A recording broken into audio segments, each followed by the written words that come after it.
মোৰ মোবাইলত বন্দী পখিলা এজনীয়ে ফুলৰ পাহিত পৰি আছিলে আৰু পখিলা বুলি ক'লেই আমাৰ মনলৈ কবি দুৰ্গাপ্ৰসাদ মজিন্দৰ বৰুৱাদেৱৰ পখিলা কবিতাটিয়ে মনলৈ আহে আৰু ভাবিলোঁ অকণমান পখিলা কবিতাটি আবৃত্তি কৰি দিওঁ। পখিলা, চোৱাচোন পখিলাটি কেনেনো শুৱনি, কেনেনো ধুনীয়া তাৰ পাখি দুইখনি, কেতিয়াবা ওপৰত আকৌ তলত,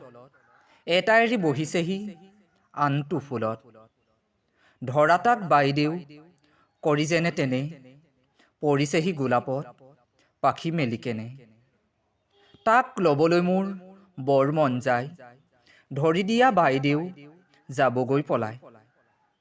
নোৱাৰো ধৰিব তাক শুনাই হেৰেই, পাখি মেলি দুইখনি আহৰি তেনেই, এবাৰ যদিহে দিওঁ হাতত তোমাৰ, নেথাকে অকণো শোভা হ'ব চুৰমাৰ, দিয়া তেন্তে বাইদেউ জগগৈ উৰি, সহিব নোৱাৰো মই যাই যদি মৰি, ধুনীয়া পখিলাটিক নকৰিবা বেয়া, বপুৰি অকণমানি কেনে ধেমেলীয়া।